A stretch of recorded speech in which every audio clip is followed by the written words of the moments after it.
ओम नमः शिवाय। नागेश्वर की उत्पत्ति तथा महिमा। प्राचीन काल की बात है कि एक दारुक नामक दैत्य था। उसकी स्त्री का नाम दारुका था। दोनों स्त्री पुरुष दुर्गा के दिए हुए एक सुंदर वन में दुर्गा जी के दिए हुए एक सुंदर वन में रहा करते थे। वह वन पश्चिमी समुद्र के तट पर था। वहाँ के निवासी दोनों राक्षस और राक्षसी के उपद्रवों से अत्यंत दुखी हो गए। सभी मिलकर एक और नामक ऋषि के पास पहुँचे और उन्हें अपना दुख सुनाया। और ऋषि बोले, आप लोग डरो मत। जब भी राक्षस जीवों की हिंसा एवं यज्ञ विनाश करने लगेंगे, तभी इनकी मृत्यु हो जाएगी। इस प्रकार ऋषि ने धैर्य देकर जगत के कल्याण के लिए तपस्या करना प्रारंभ कर दिया। देवता लोग ये जानकर कि औरव ऋषि ने राक्षसों को श्राप दिया है, वे सभी युद्ध करने आ गए। भारी युद्ध होने लगा। दारुका राक्षसी ने अपने पूर्वकालीन वरदान के प्रभाव से इस नगर को उठाकर समुद्र में स्थापित कर दिया। राक्षस लोग सुखपूर्वक वहां रहने लगे। एक दिन दारुका भूमि पर आई। उसने देखा कि एक ढोंगी असंख्य मनुष्यों से भरी हुई समुद्र में तैरती आ रही है। तब उसने राक्षसों को बुलाकर उन सभी को कैद करा लिया। उन सभी कैदियों में एक सुप्रिय नामक वैश्य भी था। उसने जेल खाने में रहकर शिव पूजन करना प्रारंभ कर दिया, क्योंकि शिव की ही इस दुख में से छुड़ाने वाले हैं।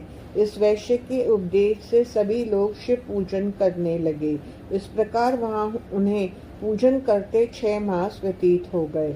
एक समय की बात है कि दुष्ट दारुक के किसी दूत ने देख लिया।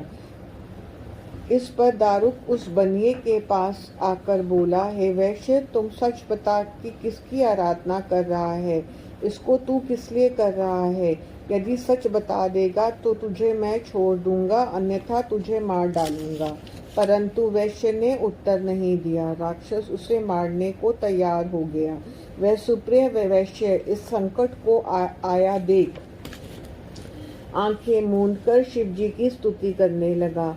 हे त्रिलोकीनाथ, मैं आपकी शरण में हूँ, मेरी रक्षा करो। तभी शंकर भगवान वहां प्रकट हो गए।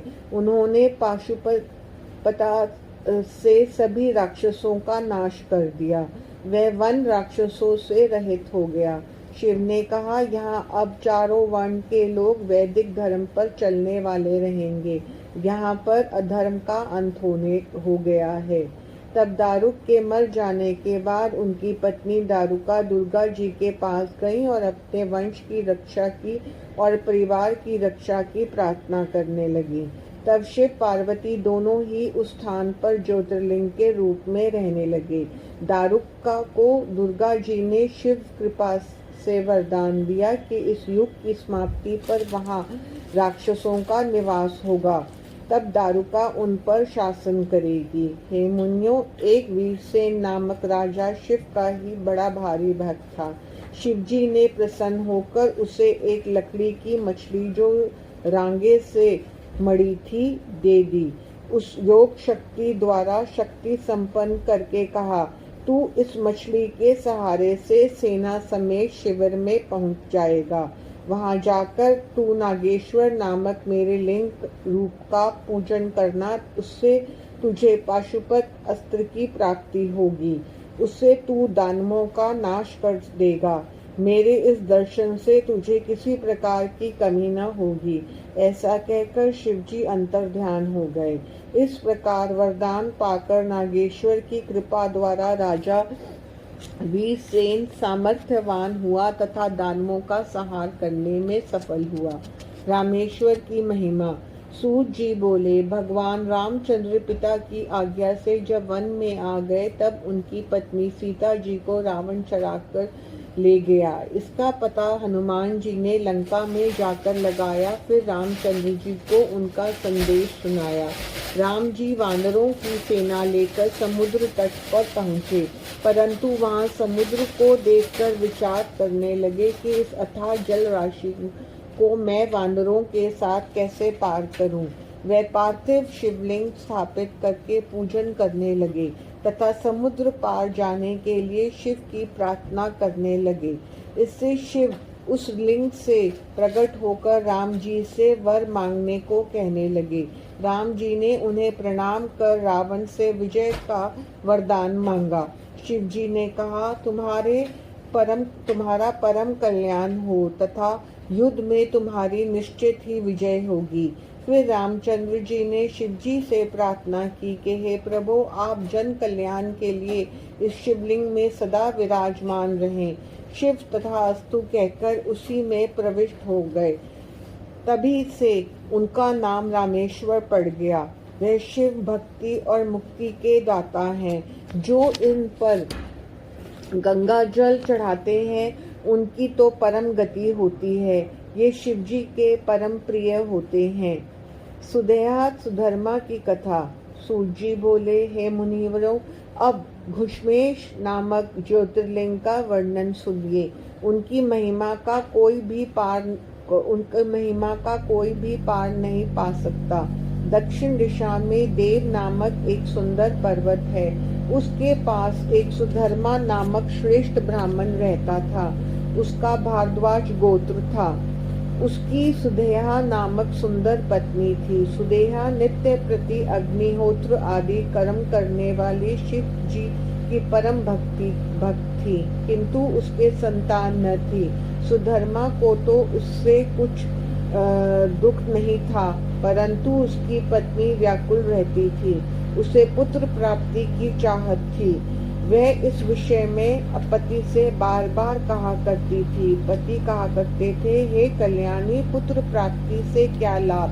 सभी संबंधी स्वार्थी होते हैं। माता पिता पुत्र आदि सभी को हमने देख लिया है। इस प्रकार समझाता था। कभी कभी फटकार लगाकर चुप करा देता था। वह हमेशा शिव भक्ति में ही लगा रहता था। एक दिन की बात है कि सुदेहा अपनी सहेलियों के साथ कहीं मन बहलाने को चली गई।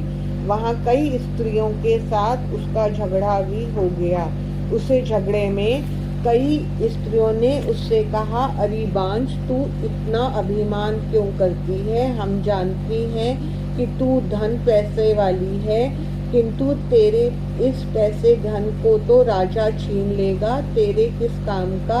हमारा धन तो पुत्रों के उपयोग में आएगा। इस प्रकार की बातों को सुनकर सुदेहा घर को लौट आई। वह बहुत दुखी होने लगी। उसने सभी बातें अपने पति को रोकर सुनाई। इस पर सुधर्मा दुखी न होकर पत्नी को धीरज देने लगा। हे प्रिय, जो होनहार है वह अवश्य होगा। इसमें व्याकुल नहीं होना चाहिए। कोई कुछ कहे वह कहता रहे, दुखी मत हो। तब सुदेहा बोली, प्राणनाथ, या तो पुत्र किसी प्रकार उत्पन्न करो या मुझे मार दो, नहीं तो मैं स्वयं मरती हूँ। इस प्रकार पत्नी की व्याकुलता देखकर सुधर्मा ने शिव का ध्यान करते हुए 2 पुष्प अग्नि की ओर फेंके। इन दोनों में दाहिना पुष्प पुत्र देने वाला है। ये मन में विचार करके पत्नी से बोला, तुम इनमें से एक पुष्प को उठा लो। पत्नी ने शिव की माया से बाईं ओर का पुष्प उठा लिया। इस पर सुधर्मा पत्नी से बोले, हे कल्याणी, तुम अब पुत्र की कामना छोड़ दो और भगवान पूजा में लग जाओ। हमारे भाग्य में पुत्र प्राप्ति नहीं है। इस प्रकार पत्नी को समझा बुझाकर सुधर्मा शिव पूजन में लग गए। कुछ समय बाद सुदेहा ने फिर कहा, हे प्राणनाथ, मेरे गर्भ से यदि पुत्र नहीं होता तो आप दूसरा विवाह करके पुत्र प्राप्त करो। मैं ये भी अपनी प्रसन्नता से कह रही हूँ।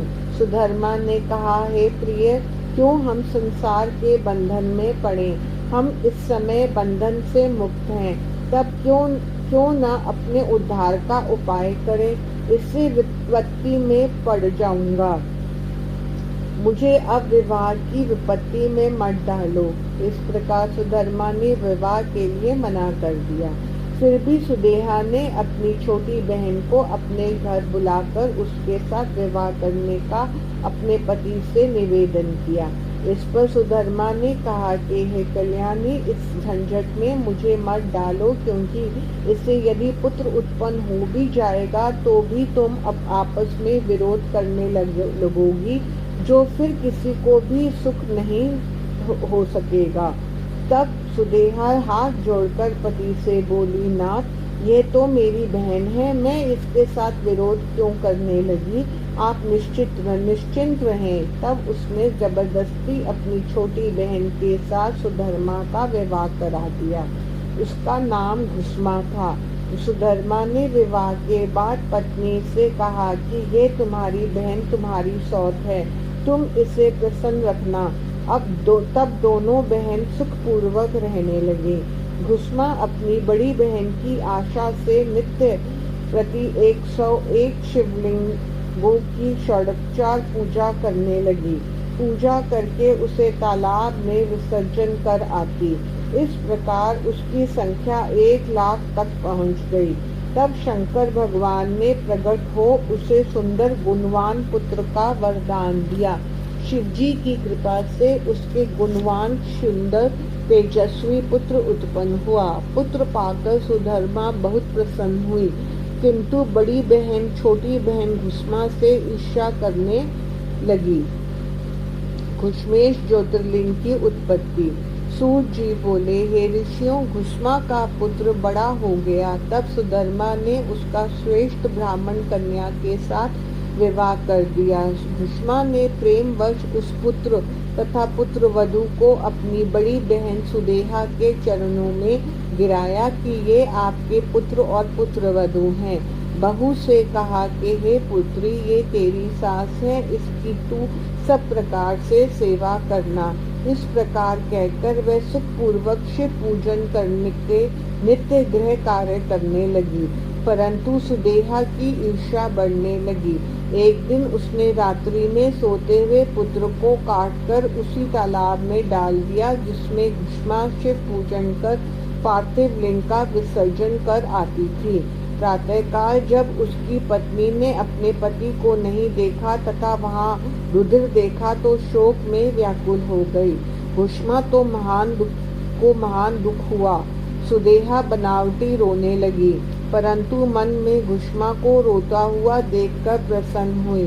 सुधर्मा घर में आए तो सभी को सांत्वना देकर बोले, इससे आप शोक मत करो, भगवान ने दिया था उन्हीं ने ले लिया, इससे हमारा क्या वश है।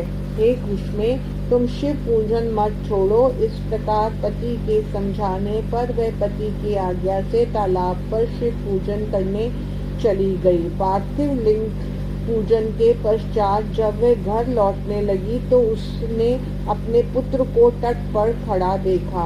वह कह रहा था, माता, मैं तुम्हारे तप तथा शिव कृपा से मर कर भी जीवित हो गया हूँ। माता ने शिव की बार बार पूजा की।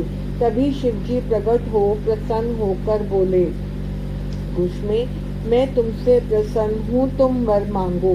तेरा पुत्र सुदेहा ने मार डाला था, मैं उसको अभी दंड देता हूँ। इस पर घुष्मा हाथ जोड़कर शिवजी से कहने लगी, नाथ, यदि आप प्रसन्न हैं तो यही वरदान दें कि मेरी बहन को अभय कर दे। उसने बुरा किया है तो मुझे बुरा नहीं करना चाहिए। शिव बड़े प्रसन्न हुए। घुष्मा ने शिवजी से कहा, नाथ, आप संसार के कल्याण के लिए यहाँ ही विराजमान हो जाएं, यही मेरी विनती है। इस पर शिवजी बोले, हे घुष्मे, मैं यहाँ ज्योतिर्लिंग के रूप में विराजमान रहूंगा। इस लिंग का घुष्मेश नाम होगा।